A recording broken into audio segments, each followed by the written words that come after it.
Welcome, one and all, to the podcast dedicated to exploring the vast media landscape in search of its finest creatives.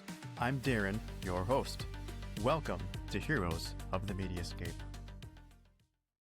My featured guest today is voiceover maestro, musician, score composer, and martial artist, Geraldo Côrtes. How's it going, man? Really good, man. Thanks for having me. It's a pleasure. I'm really excited to have you on this podcast. Me too. Me too. Right on. So, I want to start you off with a heroic opener, as I'm calling it. You and I have both talked in the past about how we are both fathers. What is the best part about being a dad? Oh, that's a tough one to answer. The best part of being a dad. I guess that, and I hope that I'm not being exaggerated in saying it. I mean, you being a father as well, you'll tell me if I'm spot on or not. But I guess it's kind of like when you hit adult life, you feel that there's something missing. You may be married, you may be financially successful, happy with the work that you're doing. But if you don't have a child, there's this kind of void. And then when a child comes into your life, it's like, okay, this is what I was waiting for. This is it. And you truly understand what unconditional love is, truly for the first time. And that's the best part about it. It's the best and most exhausting thing you will ever do in your life, but ultimately the best. For sure. I am totally with you on that. I can definitely relate. You know, it is a lot of work. You know, my daughter's still pretty young, but yeah, it's such a blast. You know, just being around her and playing with her, and you know, it's just I could do it all day. I could never get sick of it. So yeah, exactly. She makes my day better. How old is she now? She is a little under 2. She's a couple months until she turns 2. That's a special phase. Yeah, she's running now, so she's great. Yeah, baby on the loose. Yeah. It can be a bit terrifying at times, but it's great overall. When my son started to run, it was a bit of a relief actually, because most parents will say, "Oh, when they start walking, that's when you start worrying." Well, in our case over here, it was pretty much the other way around, because ever since he was born, my son, he was always very restless. He just didn't want to sit still. And then I finally understood when he started walking, because he just wanted to move. And he's very energetic. So when he finally learned how to walk, it just made things easier, actually. Is he just like you? Very much so. I believe like he's the next step, actually. Next step, huh? Yeah, he's way ahead of me in terms of, he's very well coordinated. I mean, he's going to turn 6 in May, and I mean, he's just way ahead of where I was at his age in terms of, you know, physical skills and stuff like that. He's very, very intelligent. Sometimes too much for his own good. So, but I mean, he's great. He's great. He's the best. Really, really proud of my little boy. Gotta love it, man. Yeah. So cool. So, speaking of being really coordinated, just like his father, let's talk about you and let's talk about your martial arts side of yourself. So, whenever I open social media like Instagram or Vero, shout out, I'll occasionally see posts of you, typically relating to like your martial arts background. Can you describe like what exactly it is that you specialize in? Like, sure. Well, my journey with martial arts started when I was 6 years old, and that was with Taekwondo, the Korean martial art. I practiced that for 10 years. This was way back in the 80s, so this was pre-Olympic sport, Taekwondo. It was very, very traditional and pretty hardcore. And after that, so I trained from 6 to 16, and then I kind of took a break from that because I started getting into music, and my parents were divorcing, so my head was in a, pretty confused place. And I thought, you know what, I've been doing this for 10 years. I'll take a break. So I just ceased all martial art activity for 3 years. And then I kind of snapped out of it. I was like, what the hell am I doing? I mean, this was always so good for me in every way. I mean, in terms of health and state of mind and all that. But then I thought, let me try something else. And that's when I came across a kung fu school.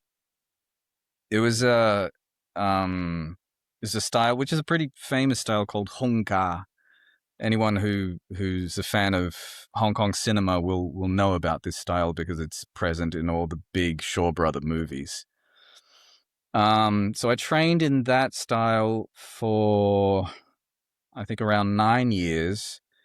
Very long story, but I had pretty much a falling out with the school and the teacher, and I was, I should say, kind of like orphaned.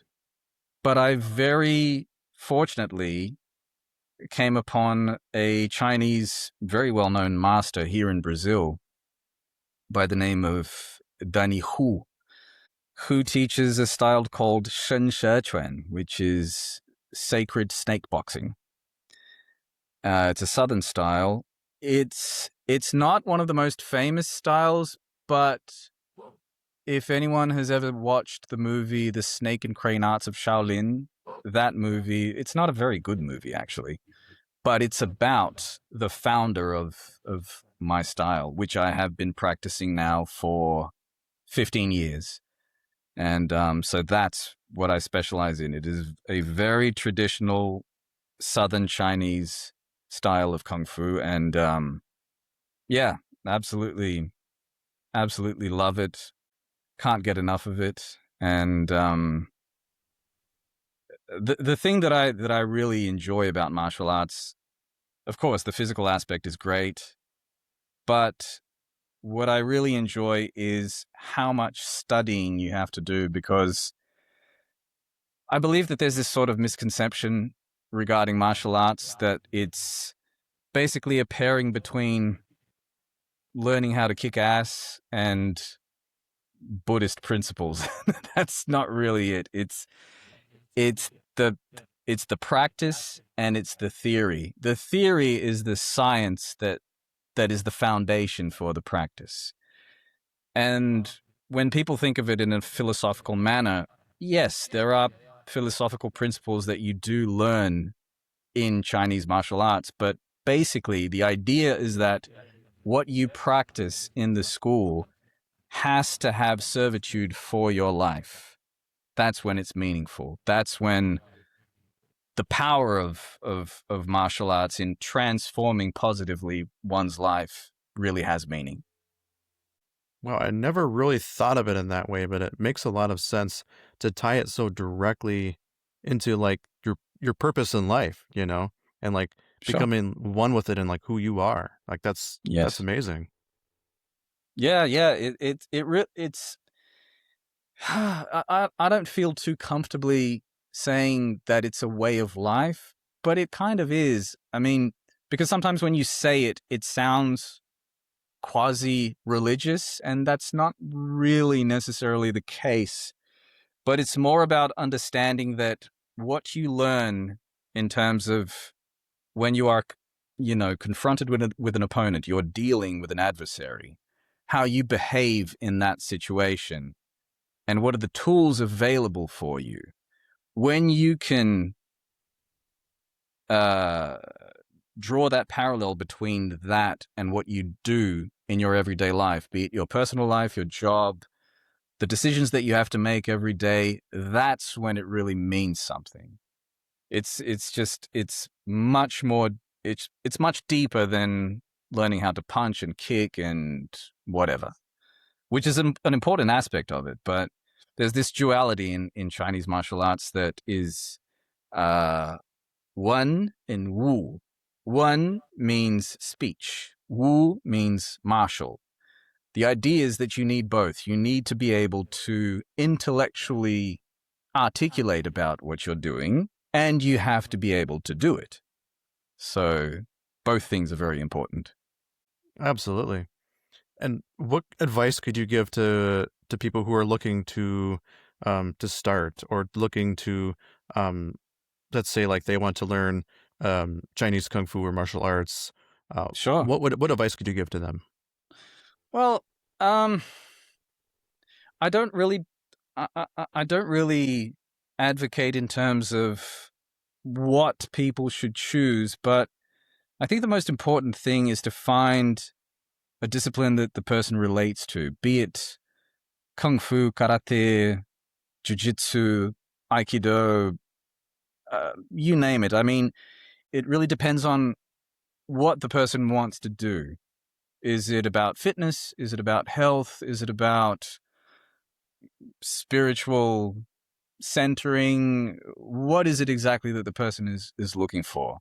But overall, nowadays, I do believe, especially that for young kids, martial arts are very, very, very valuable, especially in this day and age, in terms of teaching youngsters about dealing with hardship and discipline and having patience. And just, how should I put it? Being able to deal with hard things, which I think sometimes can be, with the best of intentions, taken away from kids. And I think that in the long run, that's not a good thing. So martial arts still carries that sort of traditional teaching that I think is lacking in modern society nowadays. Absolutely. I mean, as someone who works in the education field, I'm totally with you. I see it every day, and to have that in your toolbox, like you're saying, as a way to kind of learn how to overcome hardship, to learn how to get through the tough times, and also just to feel better too, right? 100%. And you being in the education field, I mean, you're at the forefront. I mean, you know this much more than I do. Yeah. Well, and it's hard because, like, you see what's happening at school, and like, traditionally speaking, like, you think, hey, stop that, or whatever, like, why are you doing that? But then when you really get, and I'm obviously not going to, like, pull the curtain back too much here, for confidentiality reasons, but I mean, when you think about, you learn about some of the things that they go through, the things that they've experienced, that they are experiencing, and then your heart just breaks for them, just because it's just something that, there was a really smart and amazing teacher that I used to work with, and they said that, like, for them, they would struggle with some of those things as an adult, and these are kids, you know, elementary, middle school, high school, whatever age range you're looking at, it doesn't matter. It's true across the board. So, yeah, to have, like you're saying, to have that, um, in your toolbox, have that be something that helps you grow as a person, that helps you, mentally, physically, spiritually, in every aspect. I mean, and also on top of it too, like, socially, right? I'm sure there's actually, like, you're a part of a group of people going through a similar thing, almost like a sports team in a way, where, you're a part of this group of people, this, like, shared connection that you build these bonds, which I think just strengthens all of that, you know? Absolutely. Absolutely. That's 100% correct. Yeah, sorry, rant over. No, no. Beautiful. That's it. Yeah. That's what it's about. Absolutely. Well, hey, when I see you on social media, when I see the clips of you on there, I sometimes have to, like, do a double take. Like, am I seeing Rich Citrone out there? Like, what's, Oh you know? man, Richard is well, that guy's he's a living demigod, isn't he? Yeah, He's so great. And yeah, yeah, I've traded some messages with him now and then. I did get to meet him very briefly in 2019 when I went to Pasadena for Zach's first director cut event, and he was there at the last day. So very quickly, but I did, kind of say, "Oh, yeah, I'm a martial artist too." And he's like, "Oh, wow, what style?" And so, yeah, he's great. He's amazing. I really look up to the guy. He's great. Have you ever thought about like joining like the stunt team for like a movie or a TV show? Well, this is actually a fun story. I met my current Sifu on a film set. Mm.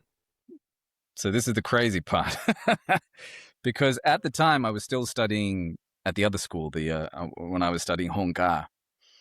And I got approached by a company that represented film extras for TV and film. And there was a soap opera being filmed here in Brazil, and kind of like the underlying theme of the soap opera was Kung Fu and Chinese mafia. And so they were looking for Kung Fu practitioners just to, fill in the background. There was a Kung Fu school, and there were going to be some, some fight spots and this and that. And so I got approached by this company, and actually it was, I wouldn't say that nowadays it would be something that I would like to do, but at the time it was kind of like, ooh, I've always thought about doing this. This could be fun. And so I got into this show as a kind of like an upgraded extra. I wasn't just standing in the background. I was actually moving in the background. So doing some moves and some acrobatics and some forms and stuff like that. And the choreographer and the stunt coordinator of the show was this man, Danny Hu. And very, very friendly and very communicative. And at the time, because my teacher's teacher was a friend of his. They kind of came into Brazil at the same time from China, and from different styles, but they knew each other very well. And so that kind of struck the conversation up, and we really got along marvelously. And at one point, he kind of saw that my abilities were above average. So he started including me in more scenes that had to do with actual stunt work, with doing fights and certain acrobatics, up to the point where I became the stunt double of one of the leads in the show. And so the crazy thing is, I have done stunt work. This was the only time, but I have done stunt work. And that's where I met my current master. Wow, that's amazing. Yeah, he's got a huge background. I mean, he's worked. He graduated from the I think it's the Chinese Dramatic School of Arts in Hong Kong. He's originally from Macau, but he studied in Hong Kong as well. And he's worked with heaps of people. He's worked with Jackie Chan back in the day, and he's still a stunt wrangler and coordinator and action designer till today. Wow, that's amazing. Yeah, that's a really cool story. That's awesome. Yeah, it's a fun fact. Yeah. So on that similar topic, you also do voiceover work, yes? Yes, that's right. I do. So what inspired you to become a voiceover artist? Were there any specific voice artists that you looked up to, wanted to emulate? Or is it something that you were just natural at and just wanted to pursue on your own? Like what led you to going down that route? This is also a bit of a fun story, because when I was very young, my main thing was I wanted to be an actor. That was it. I just wanted to act. I loved playing pretend. I loved, putting on costumes and pretending I was certain characters and stuff like that. But when I got into my pre-teen years and started getting involved with music, I kind of shelved that. Later on, I started working with music production, focused on advertising. So this was Yeah, it's going to be 20 years now. So this was 2006, and I got work at a production studio, which focused on that. So it was scores for TV commercials, radio spots, anything to do with music and audio in the advertising world. Now, during that time, practically no one had home studios and equipment, and voiceover artists had to go into the studio to do narrations, voice acting, you name it. And one day, we were producing, I think it was a spot for a car commercial or something like that. It was a radio spot. And the designated voiceover artist got sick and he couldn't come in. But the deadline was at the end of that day. So everyone at the studio kind of panicked and said, what are we going to do? I mean, the guy just called in sick. He's lost his voice and he can't come in. So I just raised my hand and I said, can I try? And everyone looked at me and said, yeah, what have we got to lose? So I recorded the script and everyone was kind of, oh, wow, you're good at this. And I said, well, I guess I am. So it kind of happened it happened by accident in the sense that I wasn't really pursuing it. But then I just began doing more and more work, and it kind of rekindled my acting flame, if you will.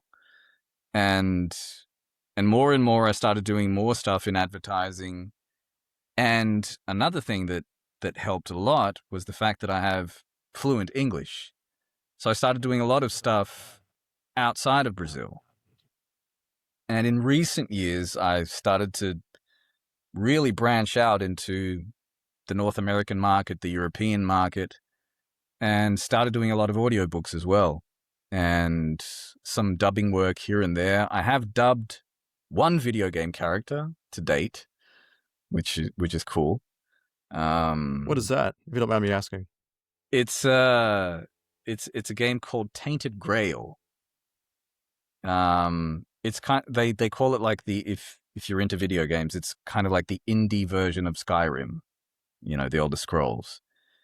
And and so I landed a character in that game, and it's a pretty cool character. It's what do you call it? He's a druid, but he's kind of like a corrupted, destroyed druid. So he has a very raspy kind of demonic voice. So it's cool. So That's awesome. Yeah, hopefully more to come in that realm soon. Yeah. Well, since you brought up audiobooks too, like what is the big difference that you've noticed in doing both between voiceover work, like for commercials or for advertising, and narrating audiobooks? Like what is the big difference between the two of them, in your opinion? Well, the most obvious difference is length, because audiobooks will have from 3 to 9 to 12 hours of edited audio. So it's a lot of work. But at the same time, the thing is that because with advertising, we're talking about, 30 seconds, at the most 60 seconds, or if I'm doing, corporate scripts, sometimes it goes up to 2 minutes or something like that, but it's normally short content. Whereas with audiobooks, I particularly find it very, very interesting, especially if I'm doing different characters, because I really get to play with different voices, different tones of voice, different accents, and which sometimes can be a challenge, of course, but it's a challenge that I welcome every time. So yeah, that's the difference. I absolutely love doing audiobooks. It's great. I mean, I love stories. I love books. I love any form of narration is something that attracts me. For example, we were talking about fatherhood. I love telling stories to my kid. I love it. Absolutely love it. It's bedtime. I lay back down with him. and ask him, what do you want me to read today? And he'll pick it out and I'll do it. I mean, I'm reading Harry Potter for him right now and having a blast. I bet. Yeah. Do you do all the characters too, like the different voices for every single one? Oh, absolutely. Absolutely. Yeah. Yeah. Which one's your favorite? Well, up to now, we're still doing book 1. So I will say that I have a lot of fun doing Hagrid. Oh, yeah? Yeah. Trying to put on, that kind of deep and insecure voice. It's fun.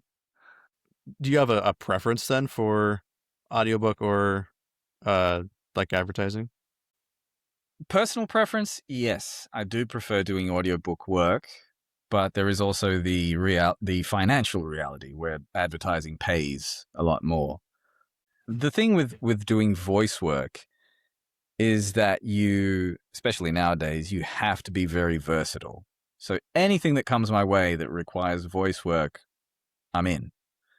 So be it advertising, be it dubbing, audiobooks, sometimes that you get stuff like doing narrations for events, that's just going to, play it back on the sound system at the day. Yeah, so I like all of it. That's the truth. I mean, if I had to pick one, yeah, probably. I mean, voice acting I do prefer for sure, but I love all voice work, whatever it is. Right on. Like, you brought up an interesting point too about how advertising pays more, but the amount of work you do for that recording is so much less. Oh yeah, I way find that less. fascinating, Yeah. But I mean, it is what it is. It's one of those things that that's the reality of it. There's way more money in advertising than in in the audiobook market, but it's a big industry right now, audiobook production, especially when it's high level. So yeah, and it also depends on a lot of things. I mean, if you naturally, if you're already kind of like a famous voice, that will change in how much you charge per hour for sure. So, right?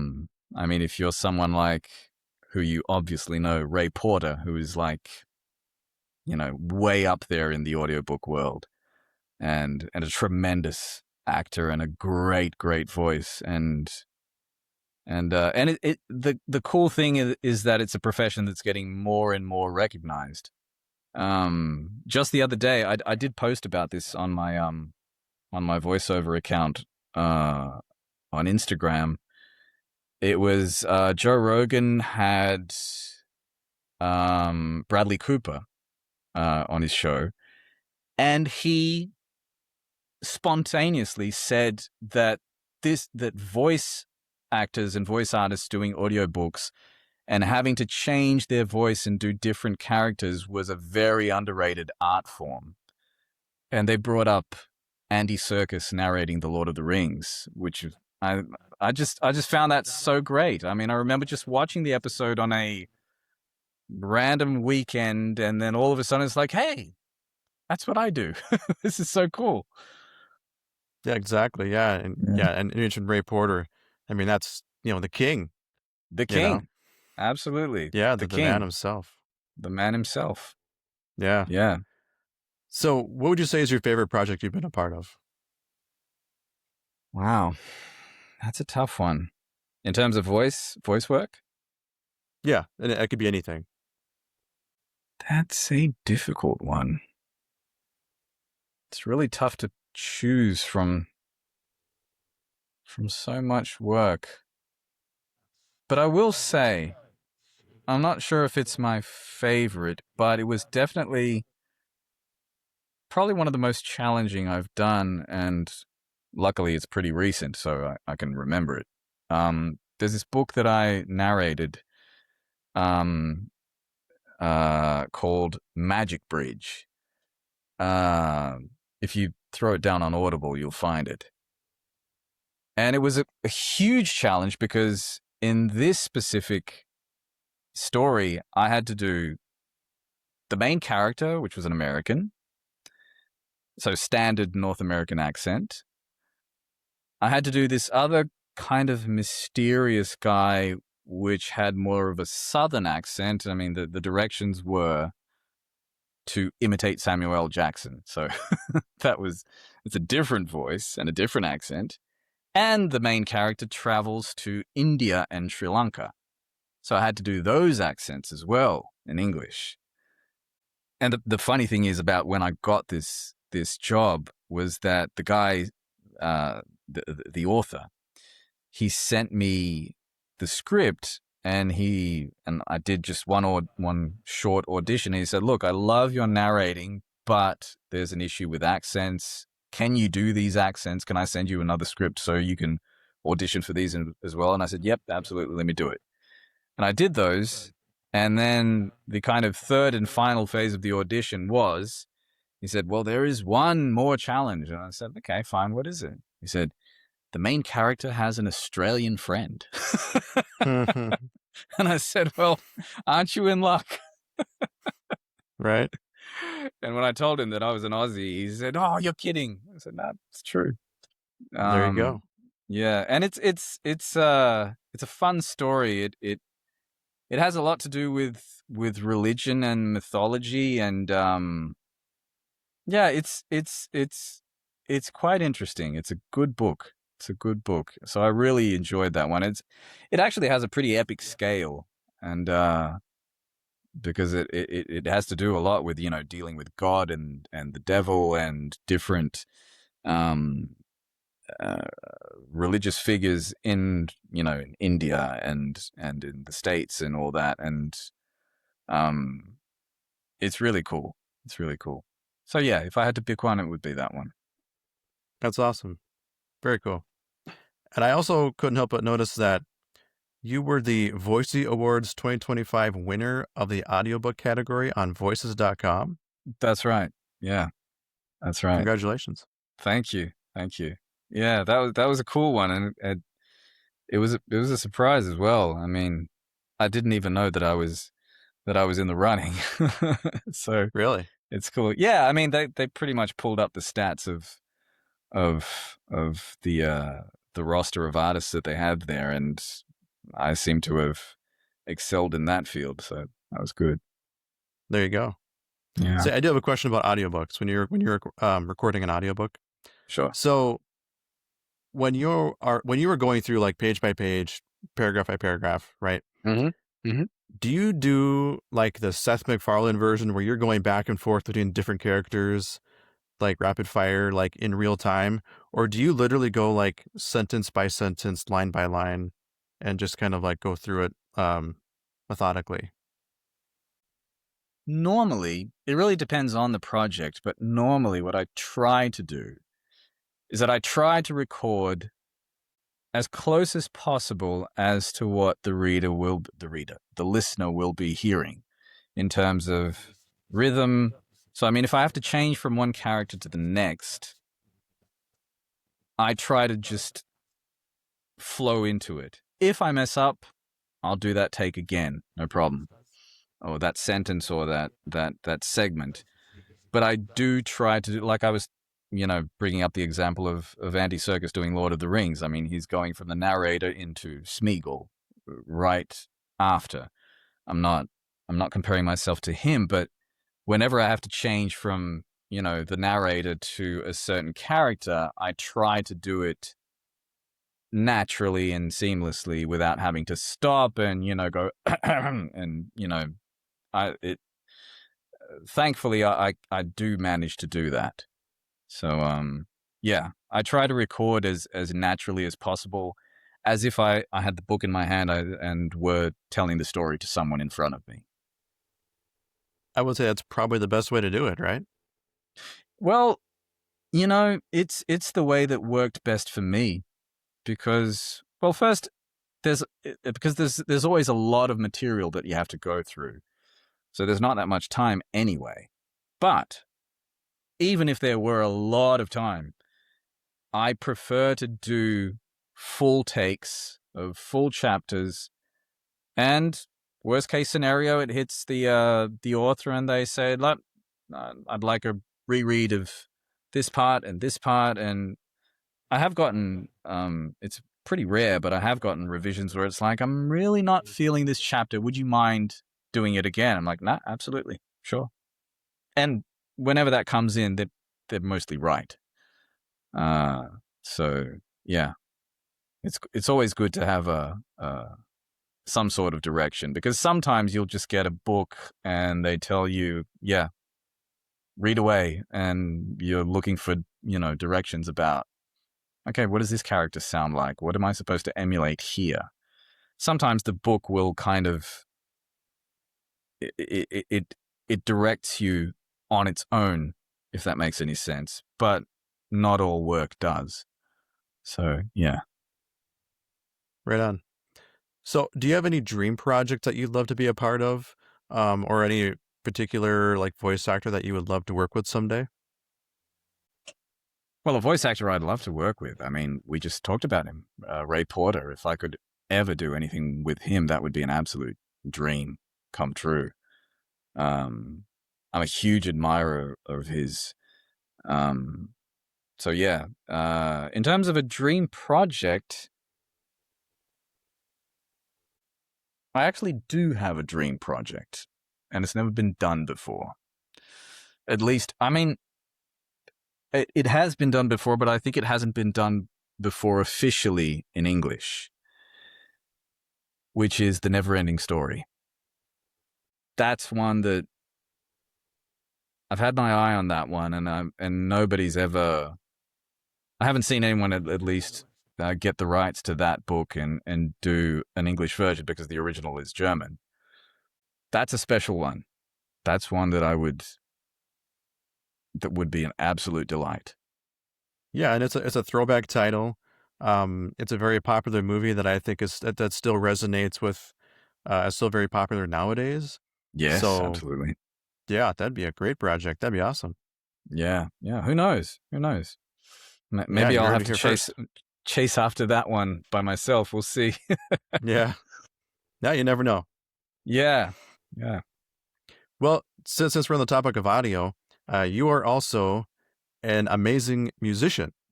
Thank you. So, yeah. So, how long have you been doing this? Like, how long have you been playing guitar? How long have you been making music? Um, and what type of music or what instrument, and like, what's your preference? Sure. Well, I started playing music when I was around 10, but very, how should I put it? Didn't have any higher aspirations from it. It was kind of like an extracurricular activity, out of school. So it was like the piano lesson, and it was on the same level of, going to soccer practice or doing gymnastics or whatever. But I've always enjoyed the interesting thing about my journey with music was that the type of music that has always resonated with me and that has always moved me very deeply is film music. That has, from since I was born, that's the kind of music that really caught my attention. Interestingly enough, I only got into what you would call popular music very later on in life, like in my mid to late teens. So I started off, as I said, at 10 playing the piano, but it was very, like I said, it was just part of what my life was at that point. My mum wanted me to start studying an instrument, so I did that. But then this was when I still lived back in Australia. When we moved to Brazil, and so I kind of abandoned that. But at age 15 is when I really fell in love with playing the guitar. So had a couple of buddies who were learning how to play the acoustic guitar and, try and play tunes by ear. And then, so that's when music really became important to me. And that's when I that's kind of my gateway entrance, was playing the guitar. And so from that, I went into playing the electric guitar and then starting to write my own music, and had a couple of my own bands. So when I was in my 20s, that's when I my aspiration at the time was to be kind of a singer-songwriter, having my own band accompany me and writing my own music, and trying to make a living out of that. And then when I started working with music production for advertising and doing a lot of scoring within the advertising world, that's when my love for film music kind of came full circle, because that was practically what I was doing. I mean, at that point, I still wasn't scoring full-length features or anything, but it was the same kind of work. I'm putting music to video. And and the great thing about producing music, especially for advertising, because you have to be able to come up with what the client wants. So you have to be pretty well versed in a variety of genres. I mean, in terms of the music that I like to play live, yeah, I'm a rock and roll guy. But in terms of the music that I like to write nowadays, I just love doing orchestral mock-ups and stuff like that. So film music for me is the that's my huge passion. All kinds of film music, not only, the classical symphonic paradigm of old, well, not old, but I mean older cinema, but modern stuff as well. Absolutely love it. Very cool. Yeah, and that's actually how I first discovered your music, was through your soundtracks. I think it was on Yes, SoundCloud, I want to say. that's right. Um, That's right. yeah, and you have so many, and there's so many good ones too. Thank you. Um, Thank a you. lot of them were like fan made, right? Like they were Yeah. not maybe not fan made is not the right term, but like No, it's fan made. It's absolutely fan made. okay, yeah, Yeah. Yeah, I mean, when we delve into, all things Zack Snyder in DC Universe, that's pretty much the way that I got a small bit of notoriety within the fandom, was because of that sort of thing. But that was never my intent. The truth is that, I mean, we can go into that later if you want. But basically, with those tracks, it was very much a cathartic process of coming out of the 2017 Justice League movie and just absolutely frustrated out of my mind, and thought, what can I do to just kind of purge this terrible feeling inside of me? And the first thing that I did was, I need to make music in terms of what would be the right music for the actual movie, and not this abomination that I just saw in the movie theater. And that's where that started. and I have to be honest, Danny Elfman, he's a great Ugh. film Yeah. composer. I say this with all due respect, but your stuff's way better, man. Oh, well, thank you. Well, I mean, you don't even have to go to me. I mean, look at what Chunky XL did. That was, I mean, as soon as we saw the actual movie and we heard the actual movie, it was like, oh, it was a sigh of relief. Big time. A huge Yeah. sigh of relief. One Oh that my was God. years in the making. Years in the making. Years in the making. How long was it? It was 4 years until it ultimately came to fruition, right? That's true. Yeah, Wow. Yeah. it's crazy. Well, Crazy times. while we're on the topic of Zack Snyder, Yes. and crazy times, uh, what was actually your introduction to Zack Snyder? When did you first become a fan of his? Okay. So interestingly enough, I pretty much watched every Zack Snyder movie up until, I'm trying to remember if I saw Sucker Punch before or after no, I did see it before. First, I did see Dawn of the Dead. Enjoyed it immensely, but it wasn't something that kind of like, ooh, now I'm a Zack Snyder fan. I wouldn't be honest if I said that. So there was Dawn of the Dead, and then 300. And 300, I mean, pretty much blew everyone's mind. And it was cool because I had just reread the comic something like 10 months before the movie came out. So it was really fresh in my mind. And the fun aspect of him having cast Rodrigo Santoro as Xerxes, who's a Brazilian actor. So I mean, pretty much everyone around Brazil was curious to see that as well. But that movie was like, oh, okay, this guy has a very distinct style to his filmmaking. Let's see what happens next. And then Watchmen came out. And Watchmen really caught my eye because, one, I was a huge fan of the original comic, but I dare say that I think the movie is better than the original graphic novel. Many purists will probably want to kill me after that one, but it's the way I feel. So yeah, that's the one that really blew my mind.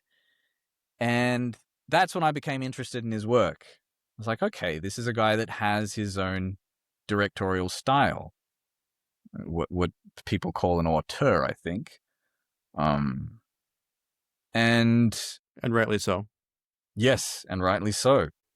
When an artist really is original about what he's doing, that's the best of worlds. I mean, whether you like it or not, it's something that you have to appreciate.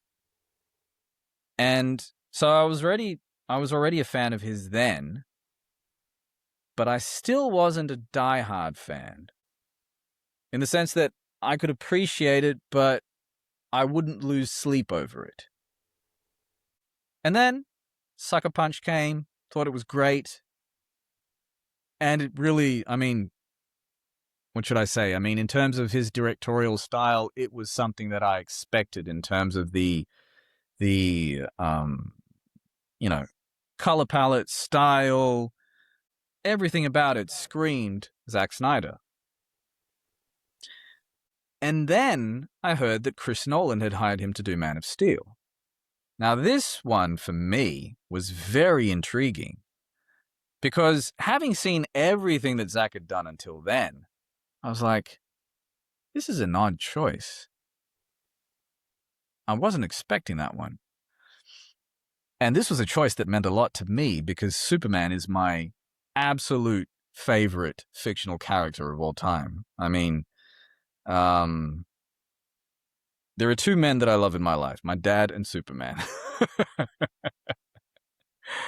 I'm not counting my son because he's still a boy. I mean, I've loved Superman since before I could talk. I mean, everything surrounding the character in terms of the mythology, the lore, everything just, it's kind of part of who I am and who I grew up to be. It's kind of hard to explain, really. But, you know, diehard Superman fans will understand that. So when Zack got chosen to direct Man of Steel, and actually, it wasn't only the choice itself that intrigued me. It was something that he said, or at least was written in a magazine from an interview, where he said, "This is probably the most realistic film that I've ever made." And I was like, oh, now this is interesting. I mean, coming from the guy who's done stylized films in the sense that they were not meant to be realistic at all. Any of them. I mean, 300, Watchmen, Sucker Punch, Dawn of the Dead, sure, but that's a different animal all the same. But the idea of a realistic Superman film, I was like, oh, this is I'm interested in this one. And when it came out, I just fell in love with it head over heels. I mean, the whole take. It was the Superman story that I had wanted all my life, and then some. Everything. I mean, and the way that he took the lore, he didn't disrespect anything about it. On the contrary, I think to me that many people will disagree, but to me, he honored the legacy of Superman more than pretty much anyone else who's worked on the material. While still, yes, you could say that he deconstructed certain things, but he never messed with the essence of anything in terms of character, in terms of story. It's all there.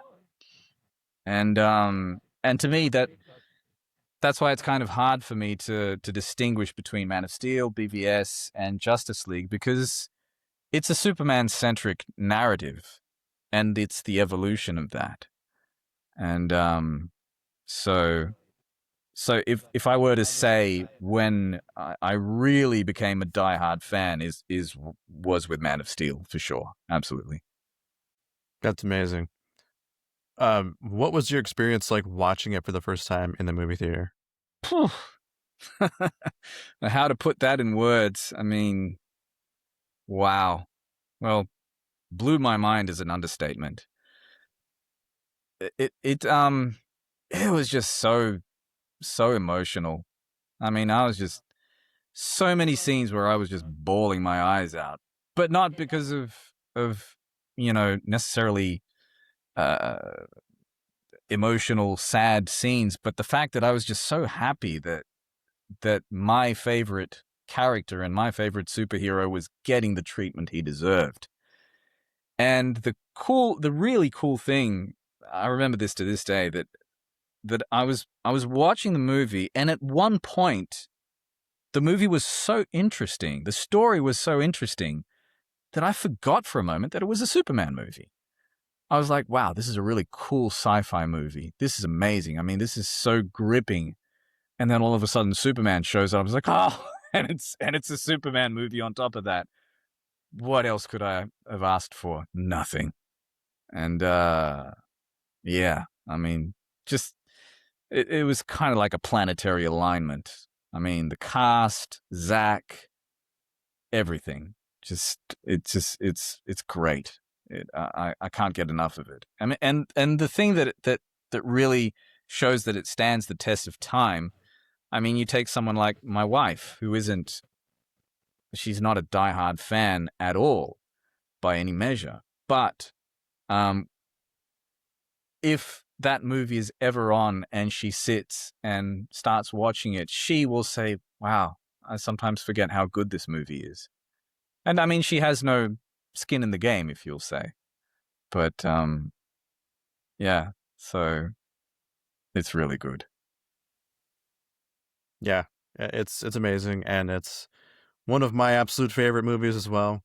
Probably the one that's had maybe the biggest impact on my life in terms of me just kind of like re-engrossing myself in that world of superhero fandom, Zack Snyder fandom.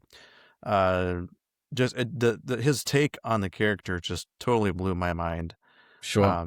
The way he kind of re-evolutionized certain aspects of the mythology in the movie, but still, like you said, was honoring the source material. And, like the way that he went about it, I loved his take on it. I loved all the supporting cast and their characters. And Henry Cavill is an amazing Superman. Admittedly, I am a huge Christopher Reeve fan of him as Superman, of him as an actor, of him as a person.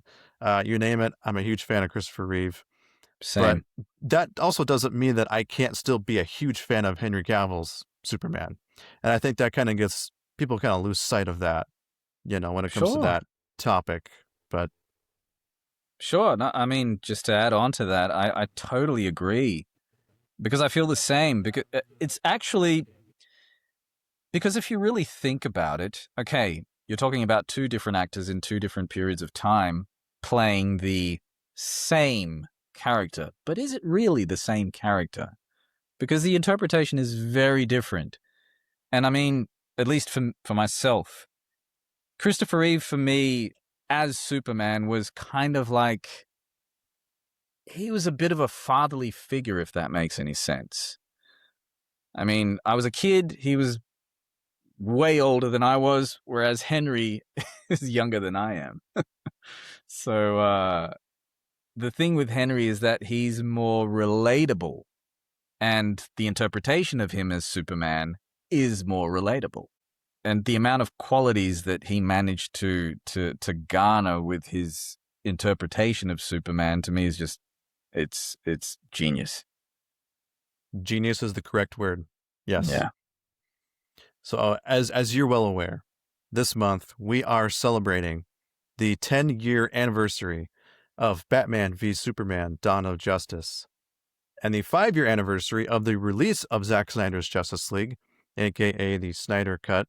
Yeah. And it's also going to, I think next month is going to mark the 10-year anniversary of when they started shooting Justice League, what we now know as Zack Snyder's Justice League. It's just, Wow. I can't believe it's been this long. Same. Wow. Yeah. 10 years of BvS. That's another one that I distinctly remember watching in the movie theater and just coming out pretty much as emotional as I was with Man of Steel. And the crazy thing is, because of course, as we all know, BvS was surrounded by controversy, and all of those sketchy reviews that came out all of a sudden, and all of that stuff that was printed and then was misprinted, and you name it. And funnily enough, I went into the movie. I mean, of course, I saw the theatrical cut, and then I saw the ultimate cut, and I was like, oh, Jesus, this is what we were supposed to see. But I didn't come out of the theatrical version like, I couldn't understand why people could say that was a bad movie. I really couldn't. It really dumbfounded me. There was no moment whatsoever where I thought, oh, okay, yeah, I can understand why people didn't like it. I couldn't understand. And the thing is, it's a real shame that they forced that 2.5-hour version into the theaters instead of just going with the full 3-hour length film, because it really loses so much nuance and detail. To me, BvS is probably in my opinion, the best comic book movie ever made. That one specifically. The way that I mean, from beginning to end, it's just so clean. I mean, it hits every beat, every plot twist, everything is just so well placed. It's a work of art. That movie's amazing. It truly is. Yeah, I would love to sit down with Chris Terrio and just talk to him about the script, just how. Yes. I mean, just I watch, every time I watch the movie, it's like there's everything ties together, in some way or another.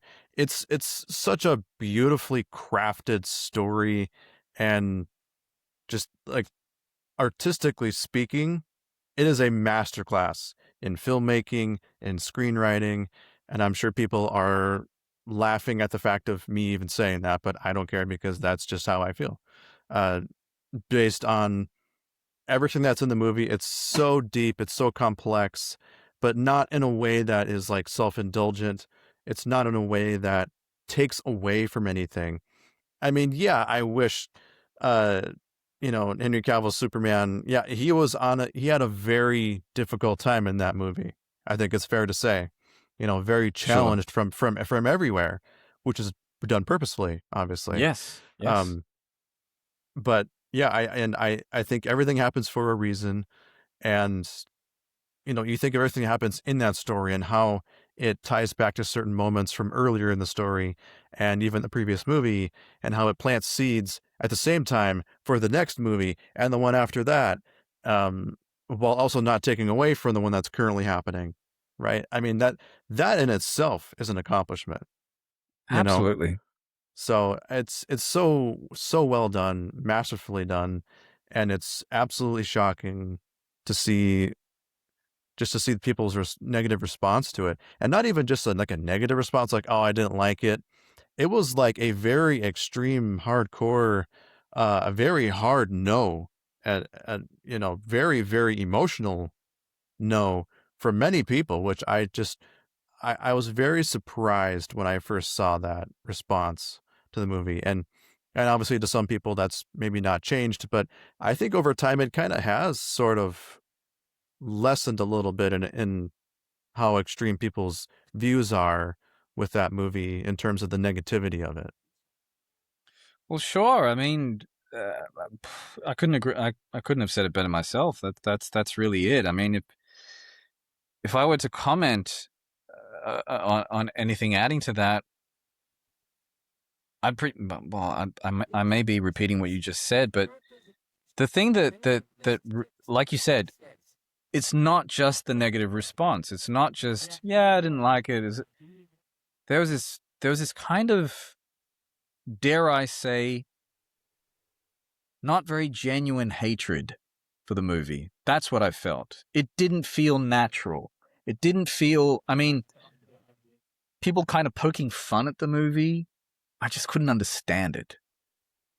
And especially after, having seen the movie time and time again.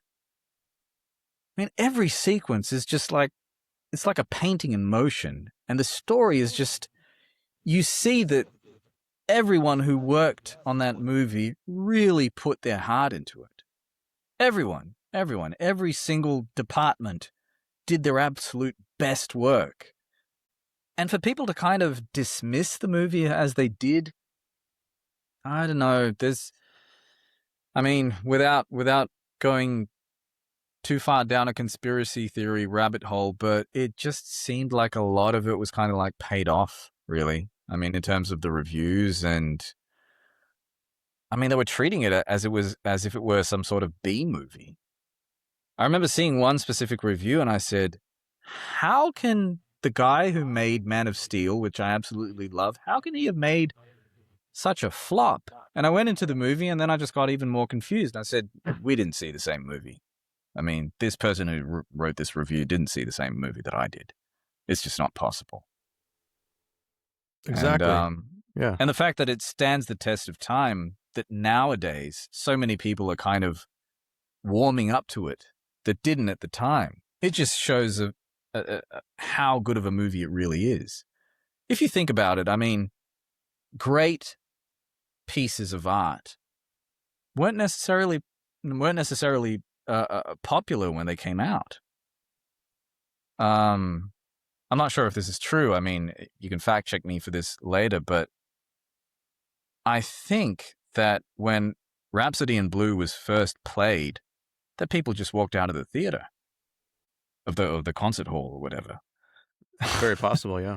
Yeah, and I mean, imagine that. How? But yeah, it happened. Exactly, and there's been a lot of instances of that over the years. Citizen Kane, another iconic movie. Yeah, was not well liked at first, and then years later it became a classic. A classic. Yeah. And I know I'm towing a very, very fine line here, but I see comparisons to that with BvS compared to Citizen Kane. I see it, Yeah, I see it too. Yeah, absolutely. I mean, the same level of detail and mastery and the same level of care in the filmmaking. Yeah, it's there. Absolutely. Absolutely. Yeah, and when I think of those negative, the things that people they say they don't like about the movie, just thinking about them out loud, like the whole like Batman doesn't kill aspect, the Martha moment's a big one, Jesse Eisenberg as Lex Luthor, I'm just, what happens to Superman at the end of the movie, like there's a lot of things that I think people, but it was just, yeah, like you said, it's very bizarre how emotional they were about some of those decisions. And I think part of it's because maybe they weren't, kind of like Watchmen in a way, maybe they just weren't ready for that at that specific moment in time. And, like Christopher Nolan said, I think it was the art book for Man of Steel. He said Watchmen was ahead of its time. It was ahead of the curve. I think it's resonating a lot more, especially as we're seeing the landscape change with more of these superhero movies and just our culture and what's happening in our society in general. I think also has a role to play in that too. Absolutely. Absolutely. And yeah, Watchmen was definitely ahead of its time. Definitely ahead of its time. And as were the other ones as well. I mean, Man of Steel, BvS. And even from a technical standpoint, you look at the special effects and the visual effects in these movies. There are movies that come out nowadays that don't hold a candle to it. No. Wow. Incredible. Incredible. Yeah, incredible. And I also want to give a shout out to like the other cast and crew members for that movie. Like I think of Larry Fong, Clay Enos, Patrick Tatopoulos, who did the set, obviously Chris Terrio, and just everybody who was involved with that movie. Huge shout out. Sure. It's one of the few Huge. movies that I actually watched the credits for. I'm just fascinated. I don't know why. It was one of those few movies that I'll watch the credits and be like, oh, I know that person. I've seen that person. Like I follow them online, and Sure. yeah, it's just it's weird. I know, but yeah, I mean, especially from being deep into the fandom and at least in my case, having had the privilege to be with Zach personally on a number of occasions. It's really special to kind of get that connection with him and so many other people. So yeah. And by the way, what was that experience like, getting to meet Zach in person and even hang out at his house, right? Yeah. Well, hanging out at his house was a huge surprise and one that I really wasn't expecting. So getting to meet him basically happened in 2019 with his first director's cut event. I was already very friendly with a bunch of people on Vero, but I was part of a specific group called TPZ, which is a group of 10 fans who were very close to each other, and some of those guys had already a personal connection with Zach through Vero. And there was this coffee meeting that was arranged with Zach, just for this crew. He I'm not sure if this was his, but someone at some point, because of the Stone Quarry, someone called us the Quarry Boys. So he kind of knew us with that nickname. But anyway, it was just what we expected from meeting him at that on that day was basically, just being with him for 20 minutes or half an hour and saying hi, taking a picture and signing stuff or whatever. He stayed with us chatting for something like over 2 hours. Wow. And it was surreal because I do like to say that, I mean, they say that you shouldn't meet your heroes. Well, they didn't meet Zack Snyder because he's great. He's a bloke. He's very, very, very, very authentic, and he's very generous. And I mean, he's generous to an extent where it's kind of unfathomable to me, but he's a very, very good and kind person. And I think that's something that resonates throughout his work. And it's no wonder that people who work with him just absolutely love him, because he is that guy. He's a very positive person. He's got a great energy about him. I mean, as he's famously known, he's a big family man, and I think he treats his crew and his staff and everything in exactly the same way. And yeah, he's just something else. And I what I find fascinating about him is that he's kind of like a Renaissance man in some ways, because he's so well versed in a bunch of things. I mean, he's a very prolific writer, filmmaker. The guy's jacked. I mean, he works out like a pro athlete, and loves physical fitness, and is so well versed in a bunch of different works of literature and music. I think I asked him once. I don't remember if he answered me. I was like, "When do you sleep? I mean, with what time do you sleep?" And so, I mean, that was the first time we met up. The second time was during November of that year when I because what I actually did was kind of like a double purpose trip. I needed to travel to the US to buy clothes for my yet to be born son, because at least at the time it was way cheaper to buy baby clothes in the States. And at the same time, there was going to be the AFSP walk in Pasadena.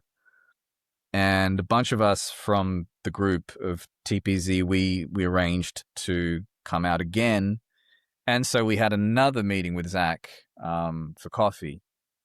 And this was actually a great meeting in itself, because everyone was very anxious about the whole Snyder Cut thing, because there was a lot of buzz going around and a lot of ups and downs with the whole expectation of if anything was going to happen. And I remember as if it were yesterday, my dear good friend and brother, Darren Benson, he was sitting next to me, and he just asked Zach point blank, "So is the cut going to happen or not?" He just asked it like that. This is November 2019. And I remember that when he asked, I just kind of held my breath. And I was kind of like bracing for the worst. I thought that Zach would say, "You know what? I really appreciate everything that you guys have done, but nah." That's what I was expecting. And then Zach came around, and he just looked to his side and looked at us, and he said, "At this point, I think it's inevitable." I was like, "Excuse me?"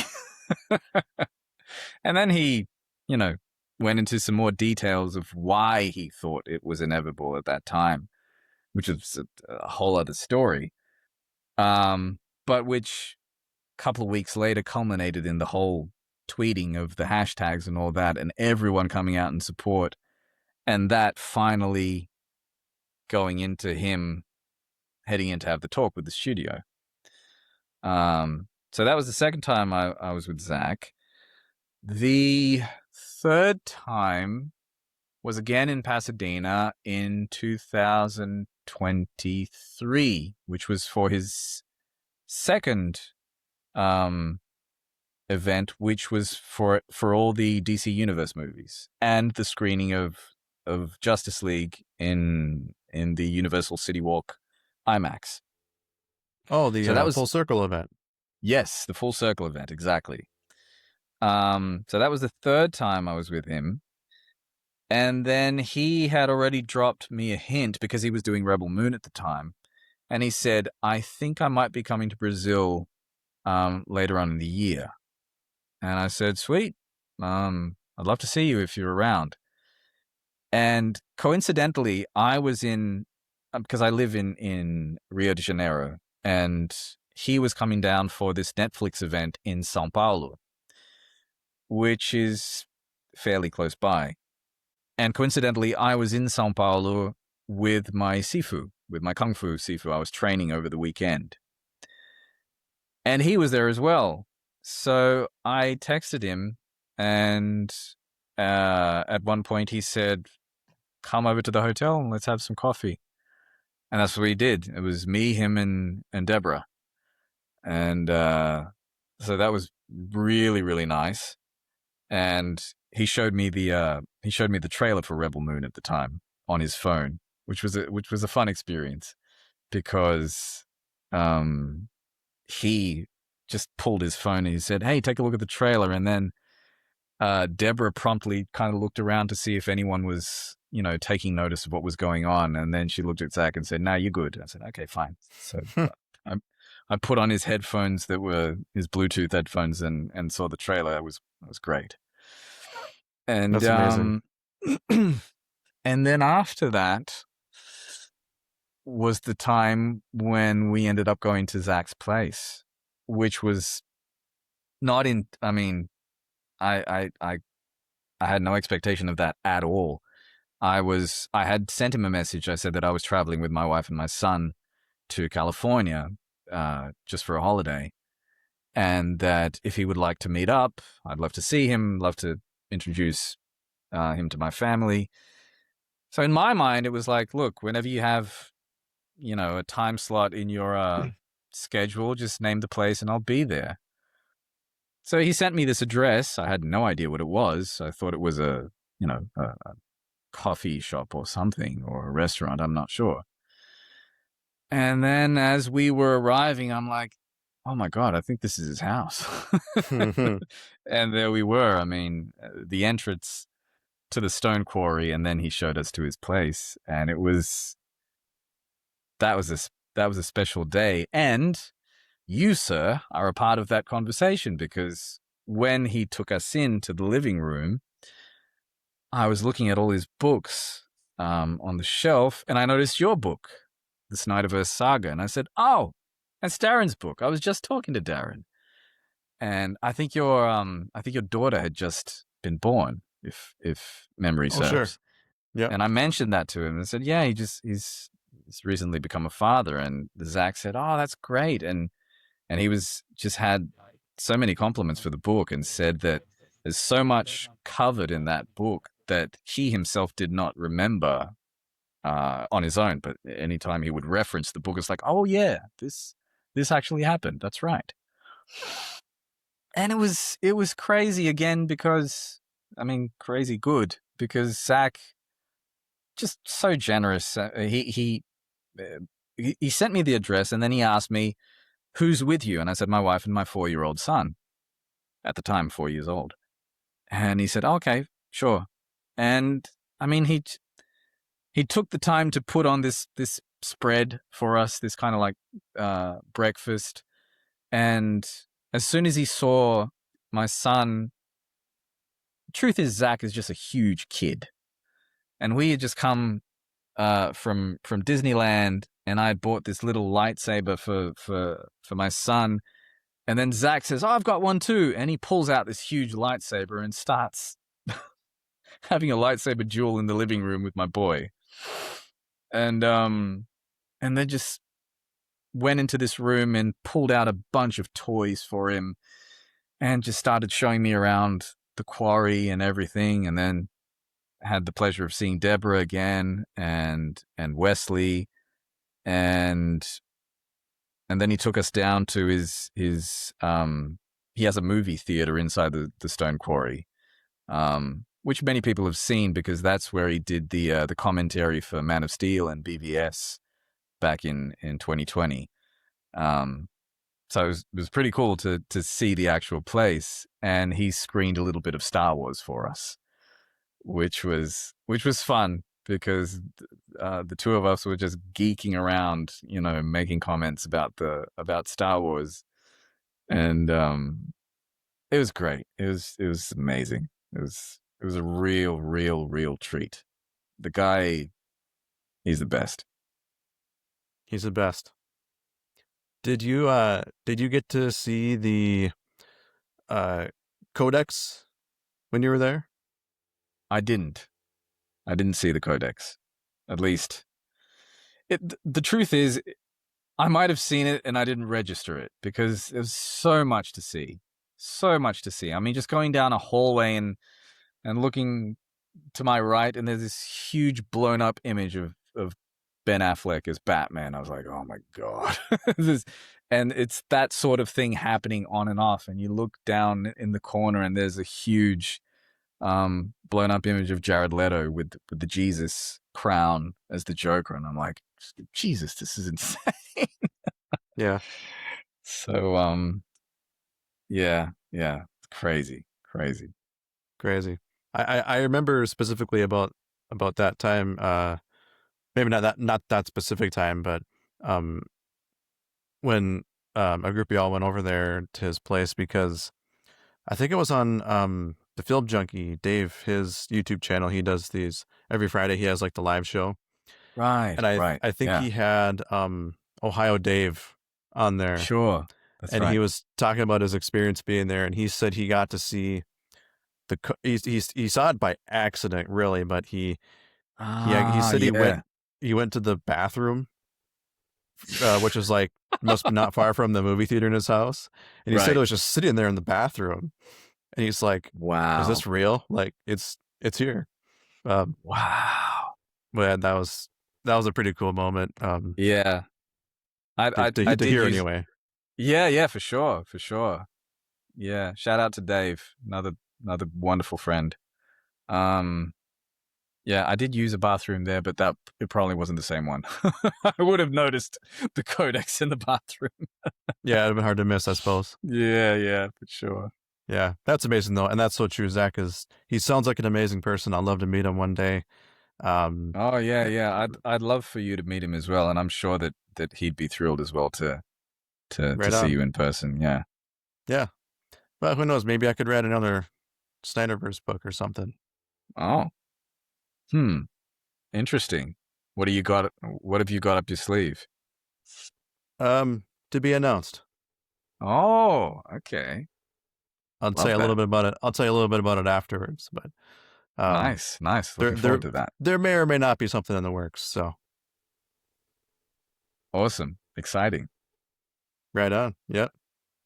So you mentioned TPZ. You mentioned some of the like Darren Benson, um, Dexter Sure. Washington, Yes. um, Dave. How active were you in the hashtag release the standard cut campaign? For those who aren't really super familiar, I'm sure most people who are watching or listening to this are, but um, Zack Snyder, director of Justice League, stepped down because of a family tragedy in post production. Long story short, the film was immediately reshot, re-edited to be much more like kid friendly, and they completely overhauled all future projects to kind of go in a different direction from his films.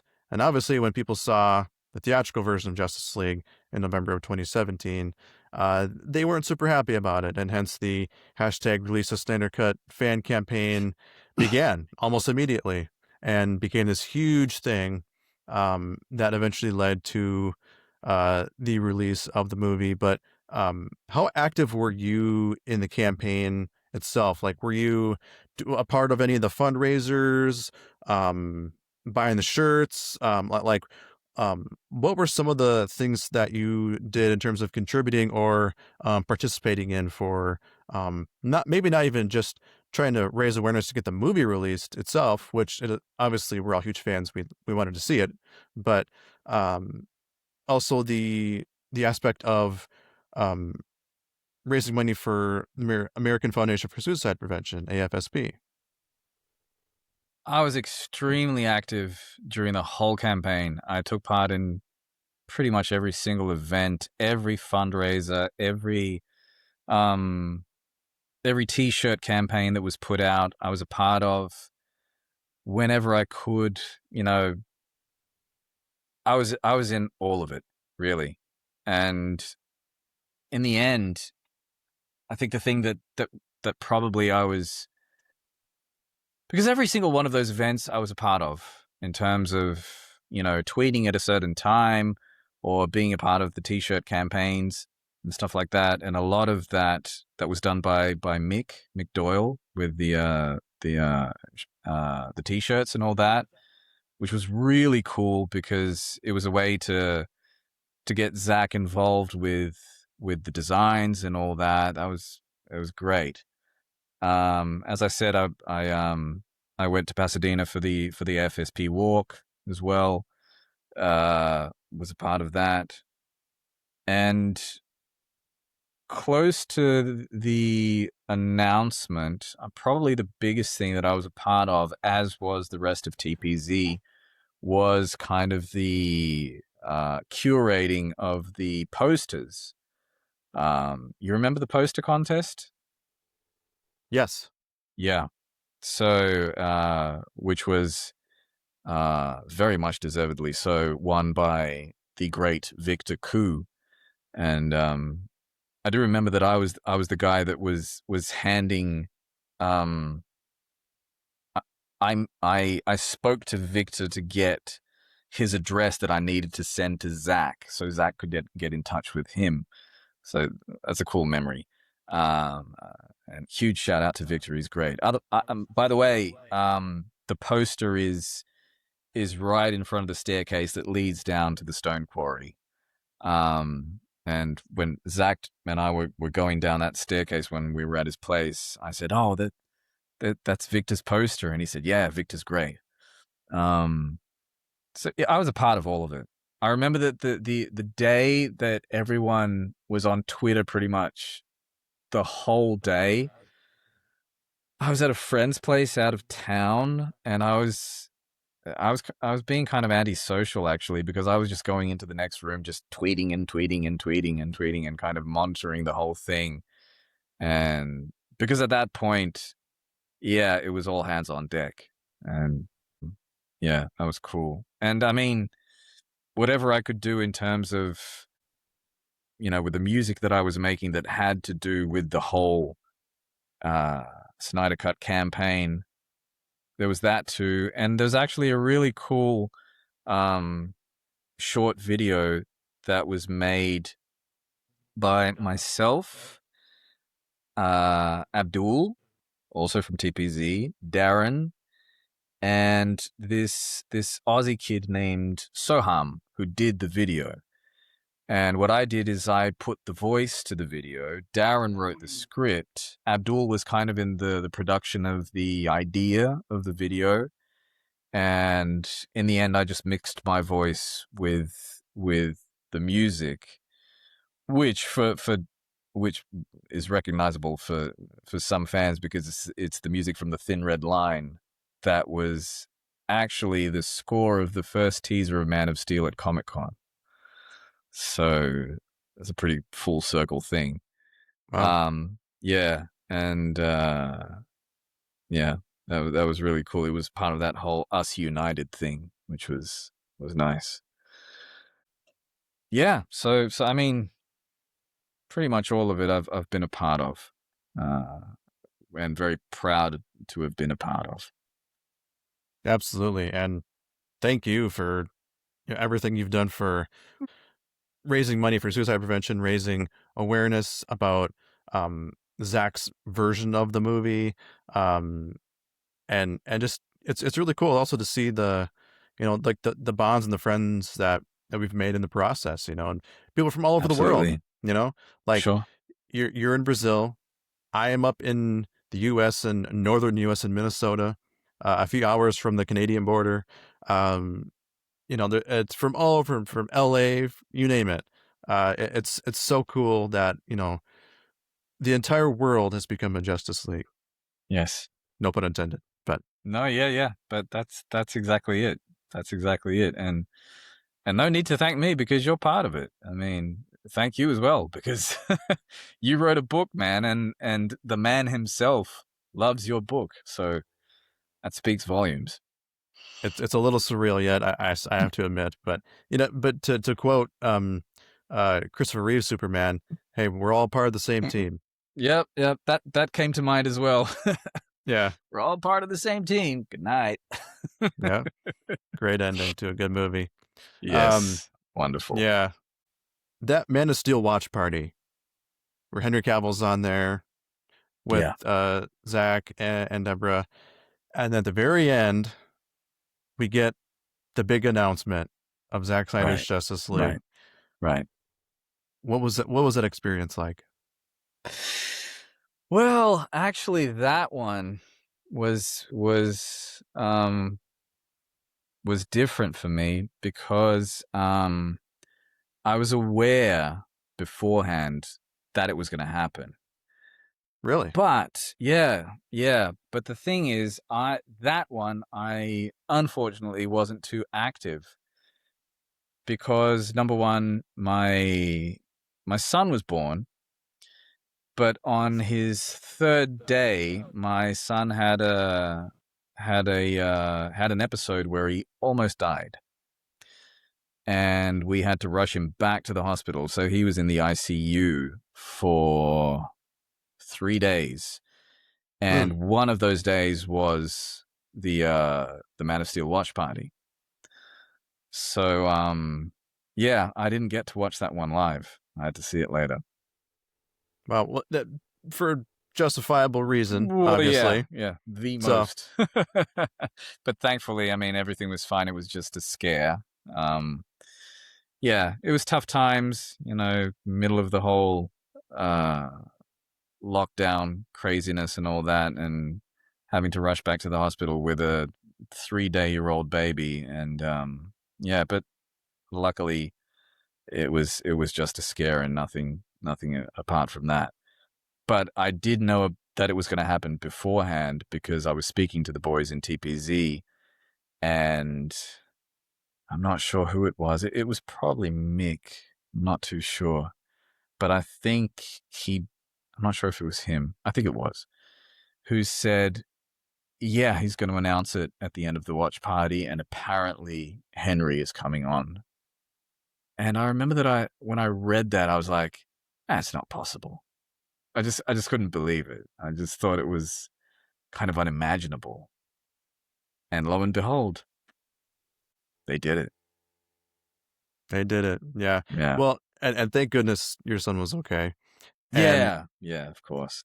And I hope your experience watching the movie itself when it first came out was a better experience.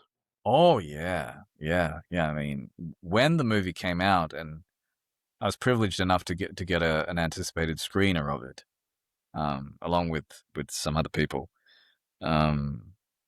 It was very surreal, and I do remember. And at this point, my son was I think he wasn't. Was he 1 already? What month did it come out again? Was it in March? March. Yeah. Yeah, it was March. That's right. Yeah. Yeah. So he still wasn't. He still hadn't completed 1 year of age.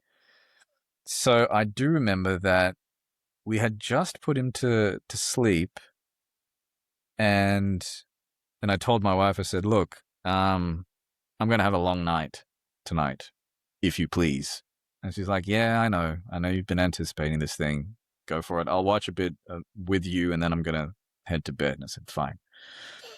And she was with me. She wasn't like fully paying attention to the movie as I was.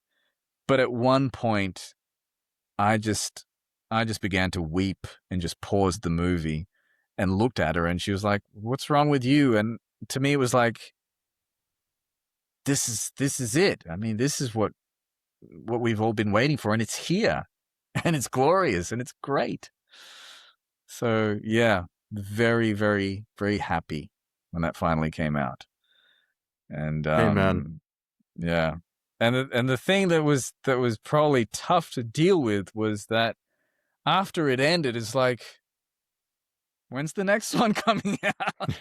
Yeah. Well, I mean, how many times have you seen the movie since it first came out? Oh, heaps. Yeah. Like, I've lost count. You still watch like multiple times a year, or? Oh, at least a few times a year, probably. Okay. And I really enjoy the Justice is Grey edition. Love watching that. Yes. Love it. You were talking about Citizen Kane.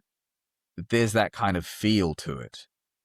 This kind of like this mixture of, I don't know. It kind of harkens back to Orson Welles and Kurosawa at sometimes. I mean, you're watching like Bruce Wayne heading into the village in Iceland, and it's like, wow, this really feels like this old classic movie.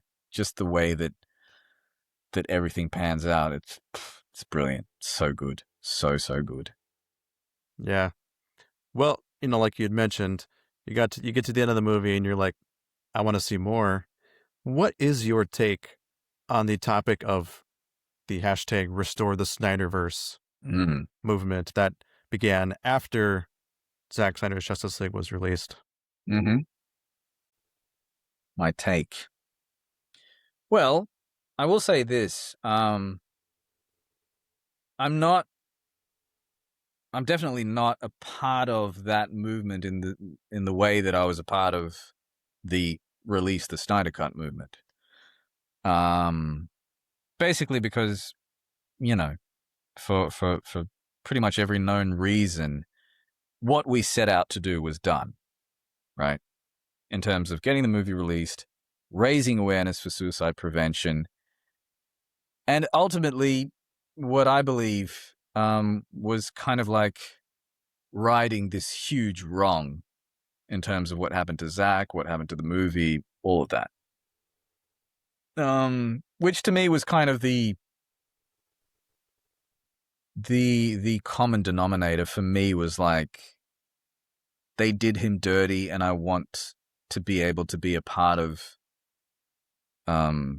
undoing that for him in the best of my capacity.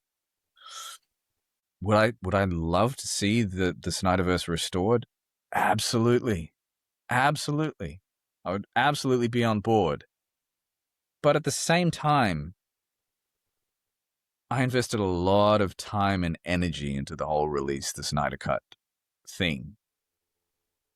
And honestly, the only thing that would really make me rally behind that sort of thing would be if Zack was actively coming to me and saying, look, can you help me with this? Sure, absolutely. I don't know where it's at. I don't know if there is an actual future for it. Stranger things have happened. We don't know. With this whole shakeup with Warner Brothers being bought, first it was Netflix, and then Netflix isn't in anymore. Now it's Paramount. Who knows? Who knows? I mean, if it ever happens, it would be great. I would be thrilled out of my mind to see that wonderful epic story be brought back to life. We'll see what the future holds. I mean, I think mainly the reason why I'm not a huge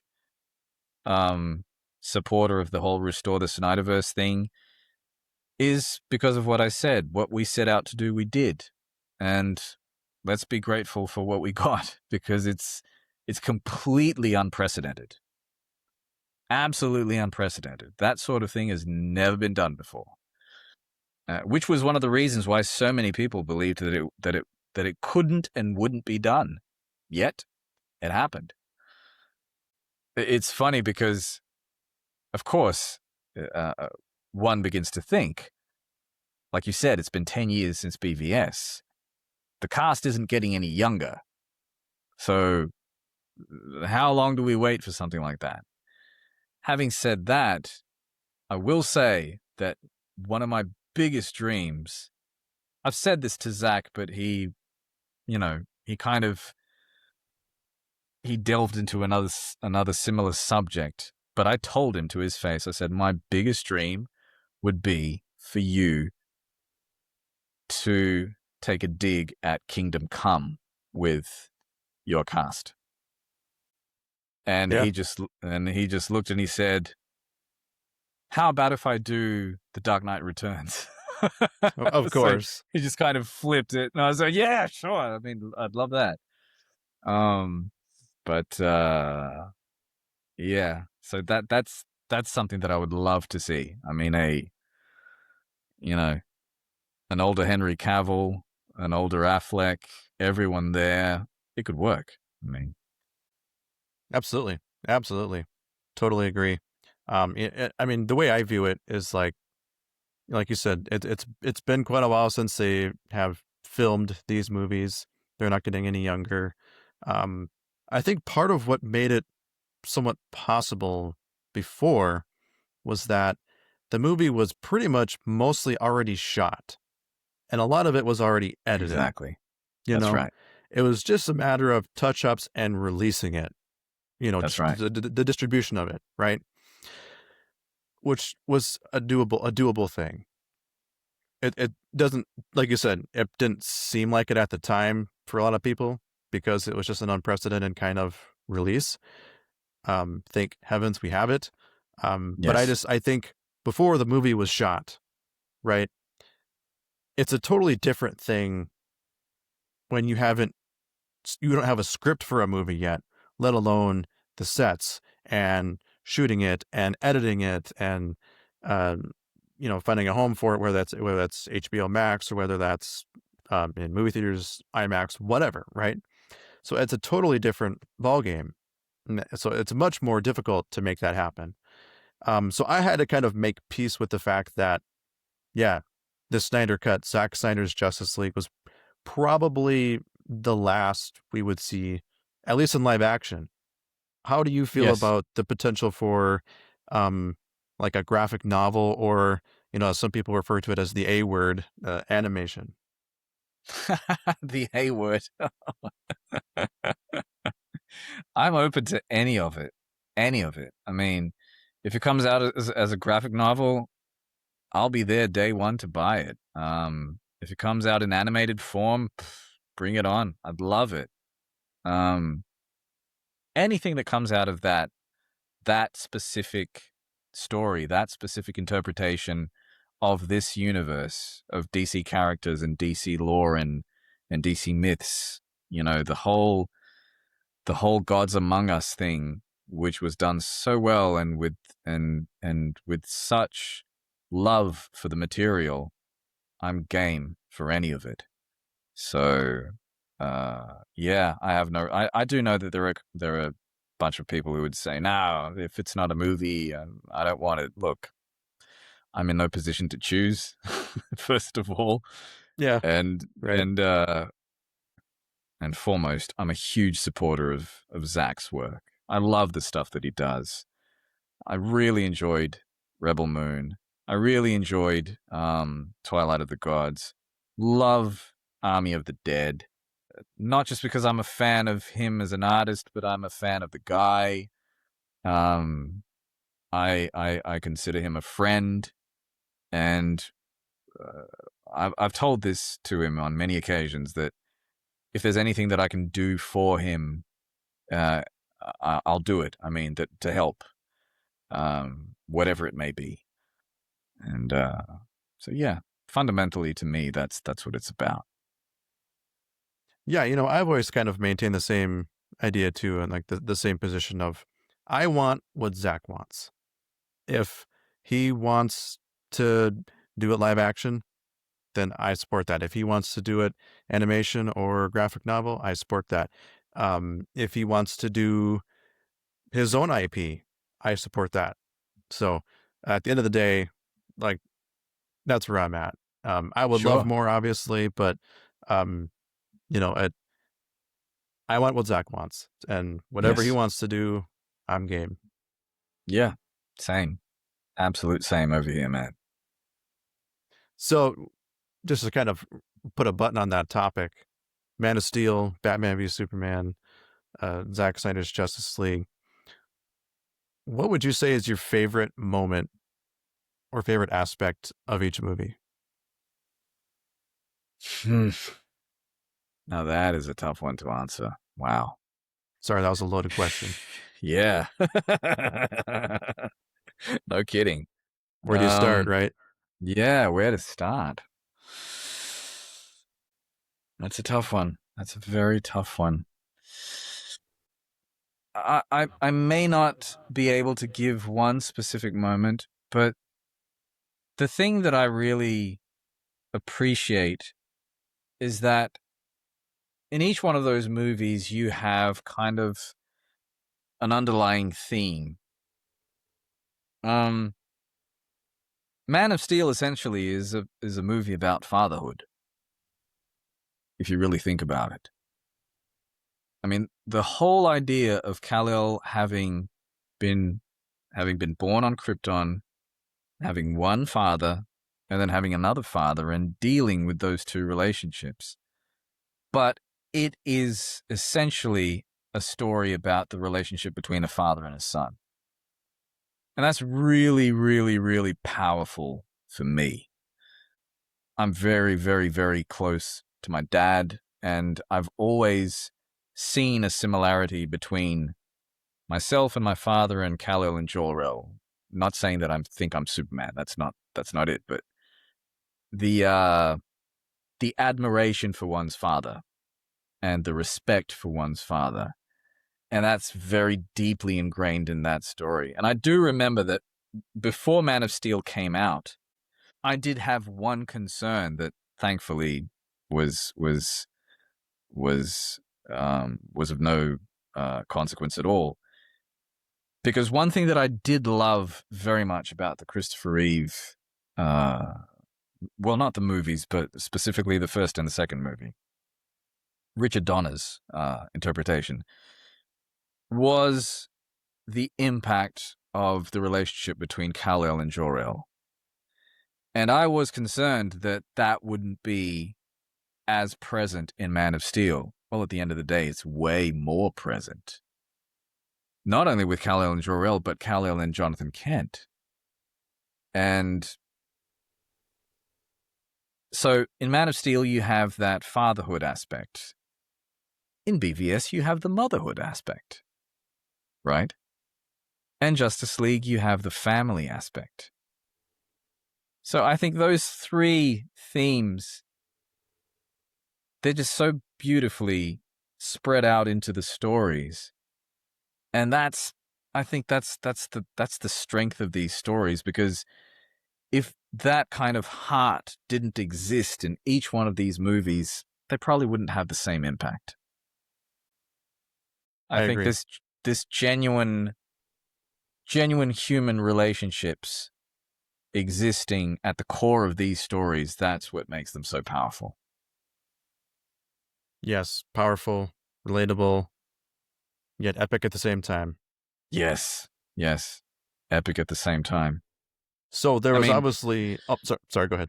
Yeah, Sorry. no problem. Just one small comment.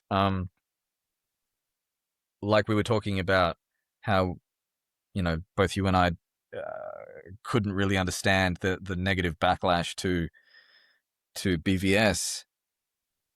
I can't understand how people find, or should I say, how people don't find the Martha moment absolutely brilliant. Because it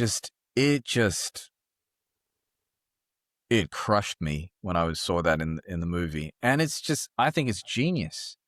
And the way that it's presented is it's very heartfelt, and the way that you see how Superman at his most fragile moment and still showing his greatest strength, which is his spirit, his unbreakable spirit. The first thing that he was thinking about was, I have to save my mum, and without giving that identity away.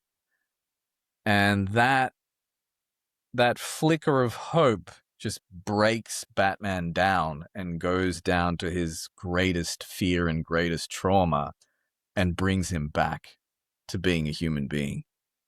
And people joke about that. That's just shameful. It's so surface level, and I know I sound so pretentious when saying that, but no, but I agree. Yeah, I agree. It is. I mean, that really doesn't move you? Poof. I feel sorry for whoever feels that moment is a joke or a, something to point your finger at. Anyway. Exactly. Yeah, and there's so many good stuff about those movies. All the characters, all the plot elements, and yes, we'd everything be here all day. Yeah, we literally would be here all day. Yeah, all day. Is there a a movie, like an unmade movie, one that was in the works or was planned to happen that didn't happen that you wish we would have had?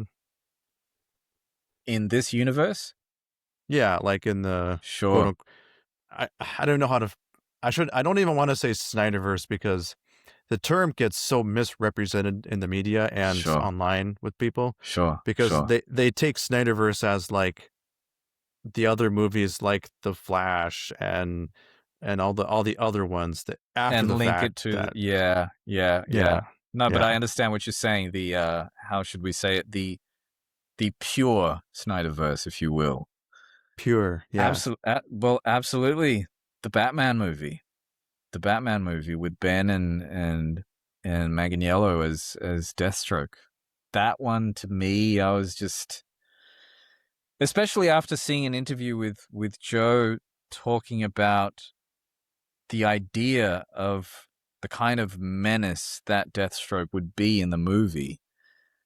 And he said that the idea of the character wasn't to be a mere antagonist, but there was this kind of constant fear of the presence of this character as you would feel in Jaws.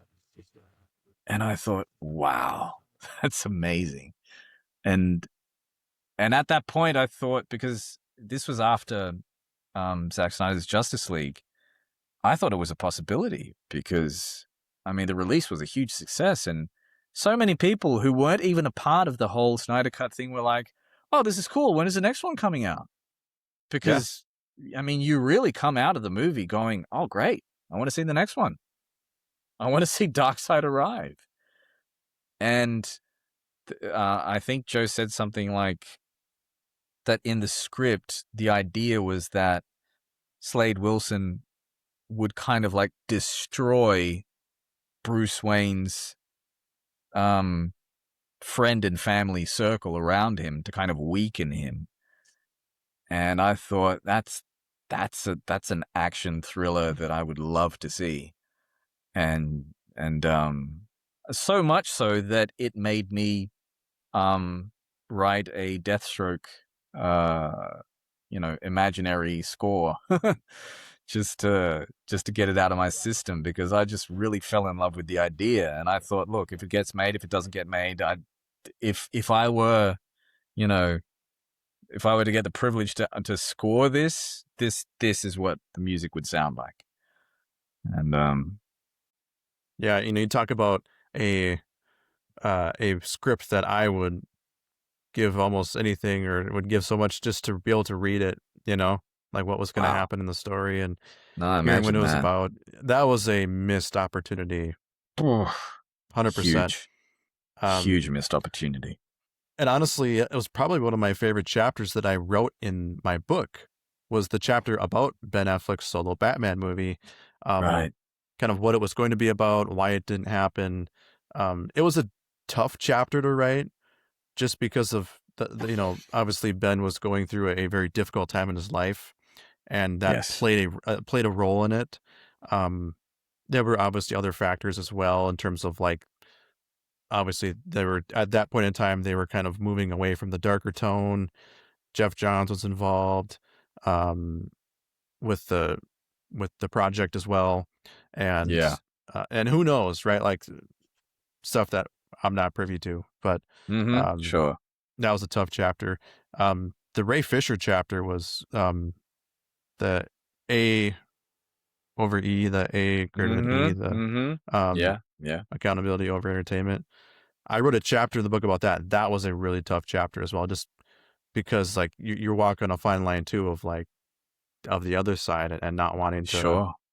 get sued or whatever. But obviously, Right. I Right. and this stuff goes like it's like we have opinions because we are fans, right? Like that's why Sure. we do what we do, you know. Absolutely. Absolutely. But that's why obviously why you make music. It's very good soundtracks, by the way. Uh, Thank you. the Deathstroke one is a standout as well. Thank you. Thank As you. is the John Stewart Green Lantern.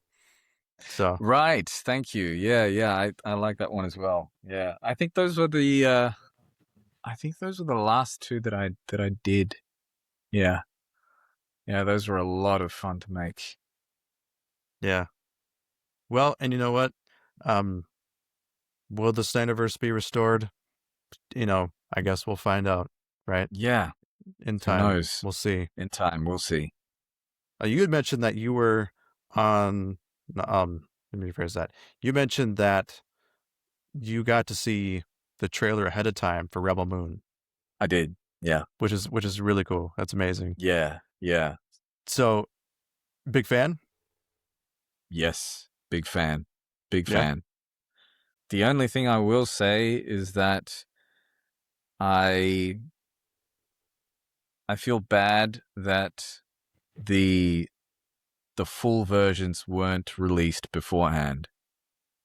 That's the only thing that I kind of feel sorry for, because yeah, I mean, to me there's no real comparison. Those are the movies. I couldn't agree more, Yeah. honestly, you know. But it is what it is. It is what it is. Yeah. What are your thoughts about his other Netflix stuff? Like you mentioned Twilight of the Gods. There was Army of the Dead, Army of the Dead. Army of the Dead. Army of Love Army of the Thieves. Dead. Yeah, Army of Thieves is really cool as well. But specifically being directed by Zack, yeah, Army of the Dead is great. I really wanted to see where that movie was going, especially with the whole thing about the time loop and the zombies that weren't exactly zombies and that were, you know, all of that was really the thing with the Xanadites. I mean, it's all pretty fascinating. I was like, wow, where is this going? So, yeah, I was hyped to see more of that. And Twilight of the Gods, I really, really enjoyed. I'm a huge Norse mythology buff. Love that stuff, and I love the style of it. And yeah, and I mean, as soon as the news came out that Zack was doing stuff with Norse mythology, I said, "Wow, this is, I mean, my favorite director and the kind of material that I really love." And so, yeah, it's a really good one. Yes, I agree. I enjoyed it as well. And I'm not someone who's like a huge horror guy. So like or like slash movies, you know. Right, So sure. like Army of the Dead like isn't a movie I would ordinarily be like, I can't wait to see it. But Yeah, because Zach's doing sure. it, I'm like, Yeah, I can't wait to see it. exactly. And then Sure. I really enjoyed it. I thought it was a good movie. This is the cool thing about Zack being ahead of his time. I mean, talking about zombie movies, Dawn of the Dead. If I'm wrong, someone please fact check me on that. But if memory serves, it was the first movie where you had these rabid running zombies for the first time. I don't think that had been done before. I mean, obviously not in the first version of Dawn of the Dead, the Romero version, but it was just a fresh take of the genre. And then you see that Zack manages to do that in so much other stuff. And at the end of the day, I think, you know, if he suffers from some sort of curse, it's being ahead of his time and putting something out, and you know, many people don't appreciate it, and then 10 years later they'll go, "Oh wow, guy's a genius." exactly. Yeah. Yeah. You know, one of my favorite authors as was that way too. F. Scott Fitzgerald. Sure. Most Right. famous for The Great Gatsby. Yes, of Um, course. I mean, when he passed away, he passed away much too soon, but when he did pass away, like he wasn't famous. He wasn't well Sure. liked, or you know, he didn't have he wasn't a huge success at that time. Maybe initially in his career during the Roaring '20s, but yeah, and then after he passed away, all of a sudden, like people started going back and revisiting and being like, "Oh yeah, this is really good," and then now it's an iconic classic, you know. It's unfortunately it's a story that repeats itself in terms of great artists and great works of art that unfortunately get, you know, the appreciation they deserve posthumously. It happens a lot, unfortunately. Well, it's a good thing we're here so that we can make sure that Zach knows that his movies Sure. are loved, right? Yes, yes. Well, he knows it, but I think it's never too much to tell him. Absolutely. Which one of Yeah. his movies are you looking forward to the most that he has coming up? The Last Photograph, Brawler, Well, both of them. both? Yeah, Especially easy yeah, answer. both. Yeah, both of them. And I'm not sure where it's at now, but I do know that he was involved with another with a Netflix movie, which was a cop movie, which he did. He talked about it somewhere, but anyway, I was interested all the same. But the thing with The Last Photograph and Brawler is that two completely different movies, and yeah, and I'm curious to see The Last Photograph, especially because it's a smaller movie in in every aspect, and we've never really seen Zach do something like that. So I'm curious to see what it's going to look like and feel like. Yeah, I am really excited. I can't wait for that one. I hope someday he gets to make the Fountainhead. Oh man, wouldn't that be a dream? Yes. I mean that would be amazing. That would be. Hopefully someday he manages. Well, Hopefully someday he gets to it. Isn't his house inspired by the Fountainhead? I believe it is. I believe it is. I can't say for certain, but I believe it is. Yeah, and then maybe I'm wrong about that, but that was just something that I always thought was like, oh, that, like, I could see the connection there. Like, I Sure, remember when I saw the sure. picture of it, yeah. Yeah, I'll be sure to ask him sometime. Yeah, Maybe it's the case. there you go. Yeah. Howard Rourke 2.0. Oh, that's him. Yeah. Well, how about you, Geraldo? Do you have any fun projects in the works that you'd like to tease? Not really. I'm basically still working away at what I've been doing in terms of my voice work, my music. I mean, I haven't written much original music right now. Just been way too busy with scoring ads and content and doing voice work here and there. But yeah, if something interesting pops up, you'll be the first to know. I can't wait. That'd be awesome. Thanks. Very cool. Well, Geraldo, this was so much fun. I would love to have you back someday. It'd be a pleasure. It'd be a pleasure. Thank you so much for having me. It was a great conversation. And yeah, time flew. It really did, didn't it? Yeah. Like No, you said, we could talk. man. Yeah, we could talk about this stuff all day. All day, easily. My wife would kill me. Yeah, me too. Yeah, yeah. But you're an amazing guy. You've done a lot of amazing, really cool stuff that I highly endorse. Everyone check out. So, thank you so much, man. And likewise, you're a great guy. It's always a pleasure talking to you, and it's been a pleasure speaking to you almost in person, but at least seeing you and hearing you. It's been a blast. Thank you so much for having me.